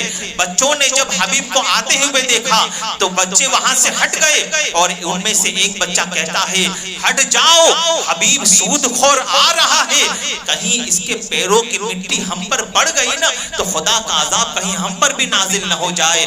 اللہ اکبر. حبیب نے سنا، خیر توجہ نہ دی، اپنے گھر پہنچا، اپنی بیوی کو سیری اور پائے دیے اور کہتا ہے جلدی سے اسے پکاؤ، جلدی سے اسے بناؤ اور میں ابھی نہا کر آتا ہوں. یہاں بیوی نے ہانڈی میں چڑھائے سیری اور پائے، یہاں وہ نہانے کے لیے گیا. اچانک جب دروازے پر دستک ہوتی ہے، حبیب نہا کر جب اپنے گھر سے اپنے کمرے سے نکلتا ہے، دروازہ کھولتا ہے، ایک فقیر سامنے موجود تھا. فقیر کہتا ہے حبیب تیرے گھر سے تو بڑی خوشبو آ رہی ہے، لا تھوڑا سا کھانا مجھے بھی دے دے. تو حبیب کہتا ہے کہ اگر اس میں سے تھوڑا سا کھانا میں تجھے دے دوں گا تو مالدار تو نہیں ہو جائے گا، ہاں مگر میں غریب ضرور ہو جاؤں گا، میں تجھے یہ نہیں دے سکتا. اللہ اکبر. او فقیر کہتا ہے حبیب ان قریب قیامت آنے والی ہے، اللہ کے عذاب سے ڈر جا، ان قریب قیامت آنے والی ہے، حساب کے دن سے ڈر جا. اللہ اکبر. یہ کہہ کر فقیر وہاں سے چلا جاتا ہے. حبیب کے لیے یہ بھی شاکنگ تھا مگر پھر بھی حبیب نے اس پر دھیان نہ دیا اور کہنے لگا اپنی بیوی کو کہ جلدی سے دسترخوان بچھاؤ، مجھے کڑاکے کی بھوک لگی ہے. دسترخوان بچھایا گیا، سیری اور پائے کی ہانڈی حبیب کے سامنے رکھی گئی. اللہ اکبر. جیسے ہی ہانڈی سے ڈھکن کو ہٹایا گیا پورا سالن خون بن چکا تھا، پورا سالن خون بن چکا تھا. اب حبیب کا دل مچلنے لگا. پہلے تو وہ بچوں کا تانا کہ ہٹ جاؤ حبیب سود خور آ رہا ہے، پھر وہ فقیر کی نصیحت، اب یہ سالن کا خون بن جانا. حبیب نے کہا اپنے آپ سے کہ حبیب اب وقت آ چکا ہے خدا کی بارگاہ میں توبہ کرنے کا، اب وقت آ چکا ہے سچی توبہ کرنے کا. مگر توبہ کس کے ہاتھ پر کی جائے؟ تو خدا کا کرنا ایسا کہ حبیب جس زمانے میں تھے نا وہ زمانہ حضرت خواجہ حسن بصری کا زمانہ. خواجہ حسن بصری کون؟ جو مولا کائنات رضی اللہ تعالیٰ عنہ کے خلیفہ ہیں اور میرے مصطفیٰ جان رحمت کے رضائی دودھ بھائی بھی ہیں. خواجہ حسن بصری کا زمانہ تھا. حبیب نے سوچا کہ چلو خواجہ حسن بصری کی بارگاہ میں توبہ کرتے ہیں. جب خواجہ حسن بصری کی محفل میں حبیب پہنچا تو خواجہ حسن بصری اپنے مریدوں کو وعظ کر رہے تھے، تقریر کر رہے تھے اور کہہ رہے تھے اے مسلمانوں خدا سے ڈر جاؤ اور آج کی رات سچی توبہ کر لو. وہ خواجہ حسن بصری کہہ رہے ہیں, حبیب سامنے کھڑا سن رہا ہے. خواجہ حسن بصری کہتے ہیں آج کی رات سچی توبہ کر لو کہ قسم خدا کی آج کی رات اگر کوئی حبیب سود خور جتنا بھی گنہگار ہوگا اللہ اسے بھی معاف کر دے گا. آج کی رات اگر کوئی حبیب سود خور جتنا گنہگار ہوگا خدا اسے بھی معاف کر دے گا. حبیب سود خور نے جب سنا فوراً دوڑتا ہوا خواجہ حسن بصری کے پاس آیا, دو زانو ہو کر بیٹھ گیا اور خواجہ حسن بصری کا ہاتھ اپنے ہاتھوں میں لے کر کہنے لگا حبیب کہ خواجہ ایک جو آپ نے ابھی جملہ کہا ہے یہ جملہ پھر دہرا دیجئے. تو خواجہ حسن بصری کہتے ہیں کہ آج کی رات اگر کوئی حبیب سود خور جتنا بھی گنہگار ہوگا نا اللہ اسے بھی معاف کر دے گا. حبیب کی آنکھوں میں آنسو آ گئے, کہنے لگے کہ خواجہ آپ ایک بار یہ بات اور دہرا دیجئے. کہا آج کی رات اگر کوئی حبیب سود خور جتنا بھی گنہگار ہوگا اللہ اسے بھی معاف کر دے گا. خواجہ حسن بصری کا ہاتھ پکڑ کر حبیب کہتا ہے آئیے اب سچی توبہ کروا دیجئے, اب مجھے سچی توبہ کروا دیجئے. خواجہ حسن بصری نے پوچھا آپ کون؟ کہا میں وہی حبیب ہوں جس کی آپ مثالیں دے رہے ہیں, میں وہی حبیب ہوں جس کی آپ لوگوں کو مثالیں دے رہے ہیں. اللہ اکبر. خواجہ حسن بصری کے ہاتھوں پر سچی توبہ کی. خواجہ حسن بصری کے ہاتھوں پر توبہ کرنے کے بعد حبیب کہتا ہے کہ حضور آپ گواہ رہیے کہ جن جن لوگوں کی رقم مجھے یاد ہے ان کی ساری رقم لوٹا دوں گا, اور جن کی یاد نہیں ہے میں وہ ساری کی ساری رقم خدا کی راہ میں خیرات کرتا ہوں, ساری کی ساری رقم خدا کی راہ میں خیرات کرتا ہوں. جانتے ہو پھر وہ حبیب خدا کی عبادت کرتے کرتے اور خواجہ حسن بصری کی برکتیں حاصل کر کے وہ مقام پر پہنچے کہ آج دنیا انہیں خواجہ حبیب عجمی کے نام سے یاد کرتی ہے, خواجہ حبیب عجمی کے نام سے یاد کرتی ہے. اللہ اکبر. سچی توبہ کر کے جب حبیب واپس پلٹا وہی بچے کھیل رہے تھے, وہی بچے کھیل رہے تھے. بچوں نے جب حبیب کو آتے ہوئے دیکھا تو ان میں کا ایک بچہ کہتا ہے ہٹ جاؤ, حبیب اب اللہ کا حبیب بن کے آ رہا ہے, حبیب اب اللہ کا حبیب بن کے آ رہا ہے. خواجہ حبیب عجمی کی آنکھوں میں آنسو آ گئے. وہ زمانہ الیکٹرونک میڈیا کا زمانہ نہیں تھا, وہ زمانہ واٹس ایپ کا زمانہ نہیں تھا کہ خبر پھیلا دی جاتی کہ حبیب نے توبہ کر لی ہے, اور وہ زمانہ پرنٹ میڈیا کا زمانہ بھی نہیں تھا کہ اخباروں میں آ جاتا. حبیب عجمی کی توبہ کیسے پتا چلی ان بچوں کو؟ تو حبیب عجمی ہی اس کا جواب دیتے ہوئے نظر آتے ہیں. بچوں نے جب کہا نا ہٹ جاؤ, حبیب اب اللہ کا حبیب بن کے آ رہا ہے, حبیب عجمی کی آنکھوں میں آنسو آ گئے. آسمان کی طرف دیکھ کر عرض کرتے ہیں مولا سچی توبہ کیا کر لی, بچے بچے کے دل میں تو نے میری محبت پیدا کر دی, بچے بچے کے دل میں تو نے میری محبت پیدا کر دی. اللہ اکبر. حضرت خواجہ حبیب عجمی پھر اس مقام پر فائز ہوئے کہ خواجہ حسن بصری جیسا ولی کامل کہتا ہے کہ اگر قیامت کے دن خدا مجھ سے پوچھے گا حسن دنیا سے میرے لیے کیا لایا ہے, حبیب عجمی کو پیش کر دوں گا. سبحان اللہ, سبحان اللہ. نعرہ تکبیر, نعرہ رسالت, نعرہ رسالت, نعرہ حیدری, جشن شب معراج, ولیوں کا دامن حبیب عجمی کو پیش کر دوں گا. بلکہ اتنا اعلیٰ مقام ہوا آپ کا کہ ایک مرتبہ حضرت خواجہ حسن بصری کا گزر ایک محلے سے ہوا. مغرب کی نماز کا وقت ہو چکا تھا. آپ نے سوچا کہ چلو اس مسجد میں جا کر نماز ادا کر لیتا ہوں. جب آپ مسجد میں پہنچے تو آپ نے کیا دیکھا کہ حبیب عجمی نماز پڑھا رہے تھے, حبیب عجمی امامت کر رہے ہیں, نماز پڑھا رہے ہیں. مگر خواجہ حسن بصری نے دیکھا کہ حبیب عجمی نماز تو پڑھا رہے ہیں مگر ان کی قرأت کا جو لہجہ ہے, ان کی قرأت کا جو لہجہ ہے وہ لہجہ عربوں والا لہجہ نہیں. عرب لوگ جس طریقے سے قرآن پڑھتے ہیں وہ لہجہ نہیں ہے. تو خواجہ حسن بصری نے سوچا کہ عربوں والا لہجہ نہیں ہے تو مجھے مزہ نہیں آئے گا. آپ نے الگ نماز پڑھ لی, الگ نماز پڑھ لی. جب رات کو سوئے خدا کا دیدار ہوا, خدا کا دیدار ہوا خواجہ حسن بصری کو. خواجہ حسن بصری نے خدا سے کہا مولا تیری رضا چاہتا ہوں, مولا تو راضی ہو جا یہ چاہتا ہوں. تو اللہ کہتا ہے مغرب میں موقع تو دیا تھا تو نے کھو دیا. کیا کہا؟ مغرب میں موقع تو دیا تھا تو نے کھو دیا. کہا کون سا موقع؟ تو اللہ کہتا ہے اے حسن بصری اگر تو مغرب کی نماز حبیب اجمی کے پیچھے پڑھ لیتا ہم تجھے اپنی رضا کا مژدہ سنا دیتے، ہم تجھ سے راضی ہو جاتے۔ تو خواجہ حسن بصری کہتے ہیں اے پاک پروردگار، ان کا لہجہ عربوں والا لہجہ نہیں تھا۔ آج کچھ لوگ ہوتے ہیں نا جن کو خود الف پڑھتے نہیں آتا، وہ امام کی قراتوں میں غلطیاں نکالتے ہیں۔ جن کو خود کو غسل کا طریقہ نہیں آتا، وہ امام کی قرات میں غلطیاں نکالتے ہیں اور کہتے ہیں میں فلانے امام کے پیچھے نماز نہیں پڑھتا، فلانے کے پیچھے نہیں پڑھتا۔ خدا را امت میں تفرقہ پیدا نہ کرو، خدا را امت میں فتنہ پیدا نہ کرو۔ خواجہ حسن بصری کہتے ہیں مولا مگر ان کا لہجہ عربوں والا لہجہ نہیں تھا، اس لیے میں نے ان کے پیچھے نماز نہیں پڑھی۔ تو خواجہ حسن بصری سے خدا کہتا ہے حسن بصری لوگ میری بارگاہ میں اپنی زبانیں سوار کر آیا کرتے ہیں، حبیب اجمی اپنا دل سوار کر میرے پاس آیا ہے، اپنا دل سوار کر میرے پاس آیا ہے۔ اس کا مطلب یہ نہیں کہ خواجہ حسن بصری کا مرتبہ حبیب اجمی سے چھوٹا ہو گیا، نہیں، یہ نہیں، بس یہاں خدا مرتبے بتانا چاہتا ہے، خدا یہاں پر اپنے ولیوں کے مرتبے بتانا چاہتا ہے، اس لیے یہ واقعہ پیش آیا۔ تو میری پیارا آقا علیہ الصلوۃ والتسلیم کے شہدائیوں، بتانا مقصد صرف یہی ہے کہ سود کی لعنت سے بچو۔ بلکہ ایک روایت میں تو رسول اللہ یہاں تک فرماتے ہیں کہ جب میں معراج کی رات وہاں پر پہنچا تو میں نے دیکھا، ایک روایت میں مٹکوں کی طرح ہے اور دوسری روایت میں سرکار فرماتے ہیں ان کے پیٹ کمروں کی طرح تھے، بڑے بڑے کمرے جو ہوتے ہیں نا روم، کمروں کی طرح تھے، اور اس پیٹ میں سانپ اور بچھو لوٹ رہے تھے، اس میں جہنم کی آگ بھڑک رہی تھی اور وہ اٹھنا چاہتے تھے مگر اٹھ نہیں پاتے تھے۔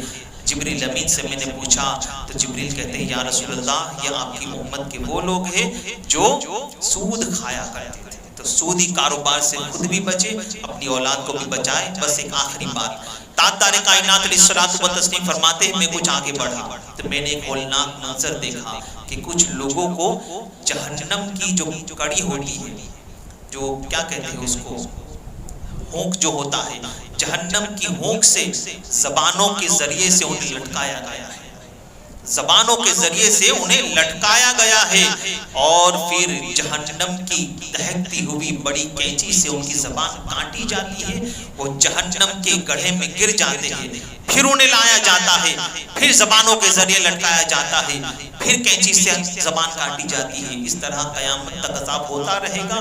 میں نے جبریل سے پوچھا جبریل یہ کون لوگ ہیں؟ عرض کرتے ہیں یا رسول اللہ یہ آپ کی امت کے وہ لوگ ہیں جو کثرت سے جھوٹ بولا کرتے تھے، جو کثرت سے جھوٹ بولا کرتے تھے۔ میری پیارا آقا صلی اللہ علیہ وسلم کے پیارے دیوانوں، آج یہ وبا، یہ بیماری بھی ہمارے معاشرے میں عام ہوتی چلی جا رہی ہے۔ پہلے کے زمانے میں کیا تھا معلوم ہے؟ پہلے کے زمانے میں لوگ کبھی کبھی جھوٹ بولتے تھے، اب ایسا زمانہ ہو گیا ہے کہ ایسا لگتا ہے کہ لوگ کبھی کبھی سچ بولتے ہیں۔ اب ایسا زمانہ ہو گیا ہے کہ لوگ کبھی کبھی سچ بولتے ہیں۔ تاجدار کائنات علیہ الصلوۃ والتسلیم کے شہدائیوں، ایک شخص جس کو غلام کی حاجت تھی، اپنے گھر پر نوکر کی حاجت تھی، تو پہلے کے زمانے میں غلام بکا کرتے تھے، تو وہ شخص غلام کو خریدنے کے لیے جب وہ بازار پہنچا تو دیکھا کہ ایک ہٹا کٹا غلام کھڑا ہے، وہ اس کے مالک کے پاس گیا، کہا غلام کتنے میں بیچو گے؟ کہا سستا بیچوں گا۔ کہا کیوں سستا بیچو گے؟ کہا اس کے اندر ایک خامی ہے، اس کے اندر ایک خامی ہے، ایک نقص ہے اس کے اندر۔ کہا کیا نقص ہے؟ کہا یہ سال میں ایک مرتبہ جھوٹ بولتا ہے، سال میں ایک مرتبہ جھوٹ بولتا ہے۔ تو جو غلام خریدنے گیا تھا اس نے سوچا کہ چلو سال میں ایک ہی مرتبہ بولتا ہے نا، باقی پورا سال تو سیٹ رہے گا نا، چلو خرید لیں گے، سستے میں بھی مل رہا ہے، خرید لیا، اپنے گھر پر لے آیا، اور اس غلام نے اپنے آقا کی اور مالکن کی خوب خدمت کی۔ اب وہ سال کا ایک دن آ گیا جس دن وہ جھوٹ بولتا تھا، سال کا وہ ایک دن آ گیا جس دن وہ جھوٹ بولتا تھا۔ سب سے پہلے اپنے آقا کے پاس پہنچا، کہنے لگا آقا جانتے ہو آپ کی بیوی جو ہے نا وہ دوسرے چکر میں ہے، آپ کی بیوی دوسرے چکر میں ہے، اور میں نے یہ بات سنی ہے ان قریب وہ آپ کو مارنے والی ہے، بلکہ آج ہی رات کو وہ آپ پر اسرے سے حملہ کرنے والی ہے۔ کہا کیا بات کرتے ہو، اتنی محبت کرنے والی میری بیوی دوسرے کے چکر میں اور دوسرے کے لیے مجھے مارنے والی ہے؟ کہا ہاں میں نے اپنے کانوں سے سنا ہے، مگر آپ اس سے پوچھنے مت جانا۔ کچھ لوگ ہوتے ہیں ایسے، ہمیں کسی کی بات بتاتے ہیں نا تو پھر یہ بھی کہتے ہیں آخر میں کہ آپ اس کے ساتھ بات کرنے مت جانا کہ میں نے آپ کو ایسا کہا، اس کا جھوٹ وہیں پر پکڑا جاتا ہے۔ جب آپ کو کسی کے بارے میں کوئی چڑھا ہے نا کہ فلانا ایسا ایسا کہتا تھا مگر تو اس کے بعد جا کے پوچھنا مت کہ تو ایسا کہتا تھا، پوچھنا مت، وہیں پر وہ چور پکڑا جاتا ہے کہ یہ جھوٹ بول رہا ہے. ورنہ اگر سامنے والا سچا ہے تو بٹھا دو ایک دوسرے کو سامنے کہ تو نے فلانے کے بارے میں ایسا کہا یا میرے بارے میں ایسا کہا. اگر کہا ہے تو سامنے والا تسلیم کر لے گا. مگر کہا جاتا ہے کہ تو اس کو پوچھنے مت جانا. غلام بھی کہتا ہے کہ میں نے اپنے کانوں سے سنا ہے کہ آپ کی بیوی آپ کو مارنے والی ہے، مگر آپ پوچھنے مت جانا. آج رات کو پریکٹیکل کر کے آپ خود ہی دیکھ لینا. مگر آقا آج رات کو سونا مت، آخری رات ہے، اب اتنا ڈرا دیا ہو کس کو نیند آ سکتی ہے. خیر یہاں پر تو آقا جو تھا وہ ڈر چکا. اب گیا مالکن کے پاس، کہا مالکن آپ جانتے ہو کہ آپ کا شوہر آپ سے اکتا چکا ہے، آپ سے اکتا گیا ہے، اب وہ دوسری بیوی لانا چاہتا. کہا کیا بات کرتے ہو، صحیح میں؟ کہا ہاں.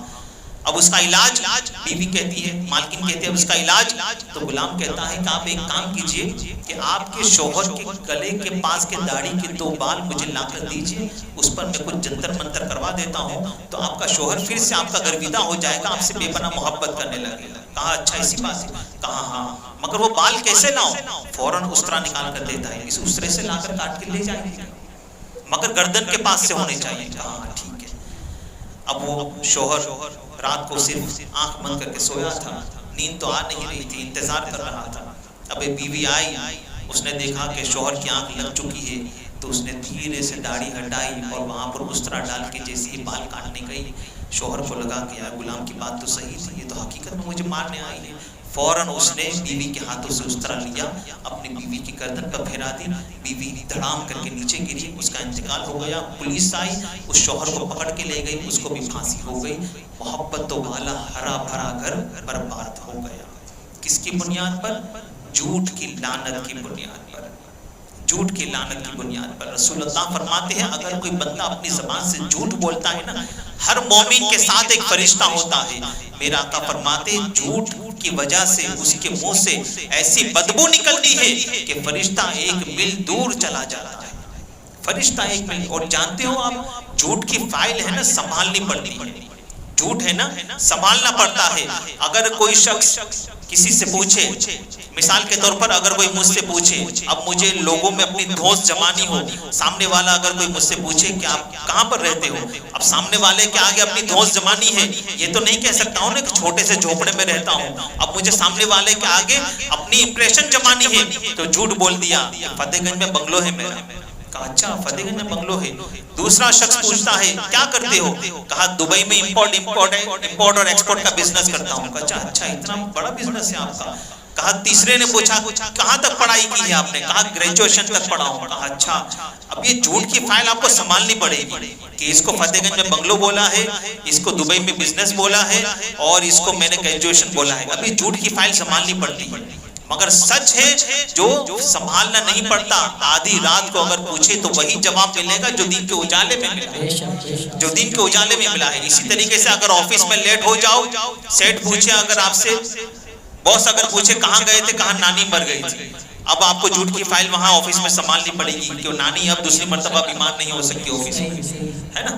تو یہ جھوٹ کی فائل جو ہوتی ہے نا وہ سنبھالنی پڑتی ہے. سچ سنبھالنا نہیں پڑتا.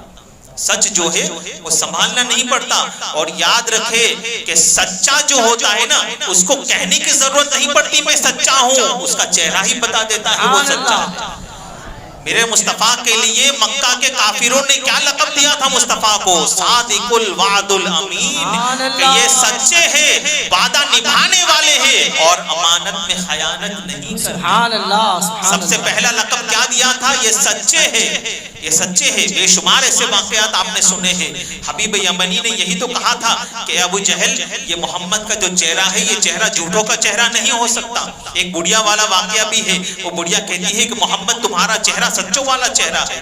تو مصطفیٰ جان رحمت صلی اللہ علیہ وسلم کا صرف چہرہ دیکھ کر بلکہ یہاں تک کہ میرے غریب نواز ہند الولی عطائے رسول کی سیرت اٹھا کر دیکھ لو، کہیں بھی آپ کو یہ نہیں ملے گا کہ غریب نواز نے ہندوستان میں کوئی جنگ لڑی ہو یا تلوار کی زور پر آپ نے 90 لاکھ کافروں کو اسلام کی دولت سے مشرف کیا ہو، بلکہ صرف اور صرف میرے خواجہ کا نورانی چہرہ دیکھ کر 90 لاکھ کافروں نے ایمان کی دولت سے مشرف ہو گئے. سبحان اللہ 90 لاکھ کافر ایمان کی دولت سے. سچے کو بتانا نہیں پڑتا میں سچا ہوں, اس کا نورانی چہرہ ہی بتا دیتا ہے کہ یہ سچا ہے, اس کا نورانی چہرہ ہی بتا دیتا ہے یہ سچا ہے. تو جھوٹ کی لعنت سے بچے. پھر بچوں کو بھی آج سکھایا جاتا ہے, اگر گھر پر کوئی ملنے کے لیے آئے نا تو بچہ آ کر کہتا ہے ابو فلانا آپ سے ملنا ہے. کہا جا بیٹے, بول دے میں گھر پر نہیں, میں گھر پر نہیں. بچوں کو ہی بچپن سے سکھایا جاتا ہے, جھوٹ کی پریکٹس کروائی جاتی ہے. پھر وہی بچہ بڑا ہو کر پھر ماں باپ کو بھی دوڑواتا نظر آتا ہے, ماں باپ کو بھی کھلواتا نظر آتا ہے. کیا غوث پاک کا وہ واقعہ نہیں معلوم؟ ماں نے کہا تھا بیٹا ہر حال میں سچ بولنا. تو جب ڈاکوؤں نے لوٹنے کے لیے آئے تو غوث پاک نے کہہ دیا تھا کہ آپ کے پاس کیا ہے, پوچھا گیا تو آپ نے کہا تھا میری گجڑی میں 40 اشرفیاں موجود ہے. جب ڈاکوؤں کا سردار آیا کہنے لگا عبد القادر تم چھپا سکتے تھے, تو آپ نے فرمایا میری ماں نے کہا تھا کہ ہر حال میں سچ بولنا, ہر حال میں سچ بولنا. تو ڈاکوؤں کا سردار کہتا ہے کہ جب تم ماں کی اتنی فرما برداری کر رہا ہے تو جس خالق نے مجھے پیدا کیا ہے مجھے اس کی کتنی فرما برداری کرنی چاہیے. سارے ڈاکوؤں نے مل کر توبہ کی اور اپنے وقت کی کتب اور ابدال بنے. کس کی بنیاد پر؟ صرف اور صرف سچ کی بنیاد پر, سچ کی بنیاد پر. تاجدار کائنات علیہ الصلوۃ والتسلیم کے شہدائیوں, جان بوجھ کر جھوٹی قسمیں کھائی جاتی ہیں. مال بکری نہیں ہو رہا ہوتا ہے تو خدا کی قسم مجھے اتنے میں پڑا ہے, خدا کی قسم مجھے اتنے میں پڑا ہے. جان بوجھ کر خدا کی قسم جھوٹی قسم کھائی جاتی ہے. یاد رکھو رسول اللہ صلی اللہ علیہ وسلم فرماتے ہیں کہ بار بار خدا کی جھوٹی قسم کھانے والا ہی سب سے بڑا جھوٹا ہوتا ہے, سب سے بڑا جھوٹا ہوتا ہے. اور ایک مقام پر سرکار فرماتے ہیں کہ قسمیں کھا کر مال تو بک جائے گا مگر خدا اس میں سے برکتیں چھین لیا کرتا ہے. ایک مرتبہ میرے مصطفیٰ جان رحمت صلی اللہ علیہ وسلم کا گزر ایک گلے والے کے پاس سے ہوا. گلے والے مانے اناج بیچنے والا. میرے سرکار صلی اللہ علیہ وسلم نے اس کے اناج میں ہاتھ ڈالا, اوپر سوکھے دانے تھے, نیچے گیلے تھے. میرے سرکار نے فرمایا یہ کیا ہے, یہ کیا ہے؟ وہ کہتا ہے یا رسول اللہ رات کو مدینے میں بارش ہوئی تھی اس لیے. میرے سرکار نے فرمایا تو پھر گیلا اوپر رکھنا تھا نا, گیلا اوپر رکھنا تھا. اور پھر سرکار فرماتے من کشف لیس منا, دھوکہ دینے والا ہم میں سے نہیں ہے, دھوکہ دینے والا ہم میں سے نہیں ہے. تو تاجدار کائنات علیہ الصلوۃ والتسلیم کے شہدائیوں اور بھی بہت سے مناظر دکھائے گئے. بس سرکار فرماتے پھر ہم کچھ آگے بڑھے تو مجھے جنت کی بھی سیر کروائی گئی, جنت کے محلات دکھائے گئے, باغات دکھائے گئے, ندیاں دکھائی گئی. المختصر میرے مصطفیٰ فرماتے ہیں میں لامقام پہنچا اور میں نے بے حجاب خدا کا دیدار کیا, میں نے بے حجاب خدا کا دیدار کیا. اور اللہ کہتا ہے اے محمد زمین سے میرے لیے کیا لائے ہو؟ تو میرے مصطفیٰ فرماتے ہیں میں سجدے میں چلا گیا اور میں نے کہا التحیات للہ والصلوات والطیبات, تمام بدنی اور مالی عبادت میرے خدا صرف تیرے ہی لیے ہے, میرے خدا صرف تیرے ہی لیے ہے. تو اللہ کہتا ہے السلام علیکہ ایھا النبی ورحمۃ اللہ وبرکاتہ, اے مصطفیٰ تم پر سلامتی ہو, رحمت ہو اور برکتیں ہو. آج کچھ لوگ کہتے ہیں نبی پر سلام نہیں پڑھنا چاہیے, خدا کے بارے میں کیا کہو گے؟ خدا خود مصطفیٰ پر سلام بھیج رہا ہے, اے مصطفیٰ تم پر سلامتی ہو, رحمت ہو, برکتیں ہو.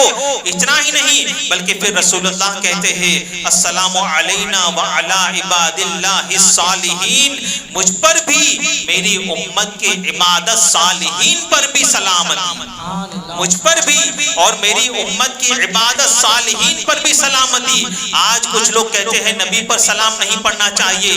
یہاں تو مصطفیٰ جان رحمت صلی اللہ علیہ وسلم فرما رہے ہیں اے اللہ صرف مجھ پر سلام نہیں بلکہ میری امت کے غوثوں پر بھی سلام, میری امت کے ابدالوں پر بھی سلام, میری امت کے کتبوں پر بھی سلام, میری امت کے علماء پر بھی سلام, میری امت کے صلحاء اور میری امت کے اولیاء پر بھی سلام. اسی کو اعلیٰ حضرت امام عشق محبت کہتے ہیں کہ ان کے مولا کے ان پر کروڑوں درود, ان کے اصحاب و عطرت پہ لاکھوں سلام, بے عذاب و عتاب و حساب و کتاب تا ابد اہل سنت پہ لاکھوں سلام. نعرہ تکبیر, نعرہ رسالت, عظمت مصطفیٰ. علیہ وسلم کے شہدائیوں، راز و نیاز کی بہت باتیں ہوئی، کیا باتیں ہوئی وہ تو محب اور حبیب جانے، مگر اسی معراج کی منظر کشی کرتے ہوئے اعلیٰ حضرت امام عشق و محبت قصیدے معراج میں فرماتے ہیں وہ سرور کشور رسالت جو عرش پر جلوگر ہوئے تھے، نئے نرالے طرب کے ساما عرب کے مہماں کے لیے تھے، بہار ہے شادیاں مبارک، چمن کو آبادیاں مبارک، ملک فلک اپنی اپنی لے میں یہ گھر انا دل کا بولتے تھے، وہاں فلک پر یہاں زمین میں رچی تھی شادی مچی تھی دھومیں، ادھر سے انوار ہنستے آتے ادھر سے نفحات اٹھ رہے تھے، خدا ہی دے صبر جانے پرغم، دکھاؤں کیوں کر تجھے وہ عالم کہ ان کو جھنمٹ میں لے کے قدسی جنا کا دلہا بنا رہے تھے، اتار کر ان کے رخ کا صدقہ کہ نور کا بٹ رہا تھا باڑا کہ چاند سورج مچل مچل کر جبی کی خیرات بانٹتے تھے، وہی تو اب تک چھلک رہا ہے، وہی تو جوبن ٹپک رہا ہے، نہانے میں جو گرا تھا پانی کٹورے تاروں نے بھر لیے تھے، بڑے محمد قریب احمد قریب آ سرور ممجد، نثار جاؤں یہ کیا ندا تھی، یہ کیا سما تھا، یہ کیا مزے تھے، تبارک اللہ شان تیری تجھی کو زیبا ہے بے نیازی، کہیں تو جوش لن ترانی کہیں تقاضے وصال کے تھے، حجاب اٹھنے میں لاکھوں پڑتے ہر ایک پڑھتے میں لاکھوں جلوے، عجب گھڑی تھی کہ وصل و فرقت جنم کے بچھڑے گلے ملے تھے، کمال امکان کے جھوٹے نکتوں تم اول و آخر کے پھیر میں ہو، ارے محب کی چال سے تو پوچھو کدھر سے آئے کدھر گئے تھے، وہ برج بطحا کا ماہ پارا بہشت کی سیر کو سدھارا، وہ برج بطحا کا ماہ پارا بہشت کی سیر کو سدھارا، چمک پہ تا خلد کا ستارہ کہ اس کمر کے قدم گئے تھے، خدا کی قدرت کے چاند حق کے کروڑوں منزل میں جلوہ کر کے ابھی نہ تاروں کی چھاؤں بدلی کے نور کے تڑکے آ لیے تھے، نبی رحمت شفیع امت رضا پہ ہو للہ عنایت، اسے بھی ان خلعتوں سے حصہ جو خاص رحمت کے وہاں بٹے تھے۔ سبحان اللہ، نعرہ تکبیر، نعرہ رسالت، جشن شب معراج، جشن شب معراج النبی، عظمت مصطفیٰ، شان مصطفیٰ، مدرسہ صدیق اکبر، نعرہ حیدری، نعرہ حیدری، نعرہ حیدری۔ میرے پیارے آقا صلی اللہ تعالیٰ علیہ وسلم کے شہدائیوں، بس یہی گزارشات کی اللہ تبارک و تعالیٰ کی بارگاہ میں دعا ہے، اللہ تبارک و تعالیٰ ہم آپ کو جو کچھ بھی کہا سب سے پہلے مجھے اور پھر آپ تمامی حضرات کو عمل کی توفیق عطا فرمائے۔ 3 باتیں آپ نے سیکھی، سب سے پہلی بات کون سی؟ بولو زور سے، نماز، نمازوں کی پابندی کرنی ہے، جیسا کہ ابھی ہمارے سید صاحب نے بھی آپ کو بتایا، میں بارہا آپ کو بتا چکا ہوں کہ نمازیں بڑی راتوں میں جب آپ پڑھو نا تو نفل نمازیں مت پڑھو، بلکہ آپ کی جو قضائے عمری ہے، جو آپ کی نمازیں چھوٹ چکی ہے وہ پڑھو، کیونکہ جب تک کہ اس کا بوجھ آپ کے سر پر رہے گا نفل کا کوئی ثواب آپ کو ملنے والا نہیں ہے۔ تو فرض کا قرض پہلے اپنے سر سے اتارو، فرض کا قرض پہلے اپنے سر سے اتارو، قضائے عمری کی نیت سے نمازیں پڑھا کرو۔ اسی کے ساتھ ساتھ دوسری بات آپ نے کیا سیکھی؟ سود کی لعنت سے بچنا ہے، سود کی لعنت سے بچنا ہے، اور تیسری بات جھوٹ سے بچنا ہے، جھوٹ سے بھی بچنا ہے، جھوٹ سے اجتناب کرنا ہے۔ میرے پیارے آقا صلی اللہ علیہ وسلم کے شہدائیوں، بس یہی گزارشات کی اللہ تبارک و تعالی اس محفل پاک کے صدقے میں ہمارے مبلغ سنی دعوت اسلامی جناب محمد جاوید رضا صاحب کی بے حساب خدا مغفرت فرمائے۔ السلام علیکم ورحمۃ اللہ وبرکاتہ۔ کھڑے ہو جائے صلاۃ و سلام کے لیے۔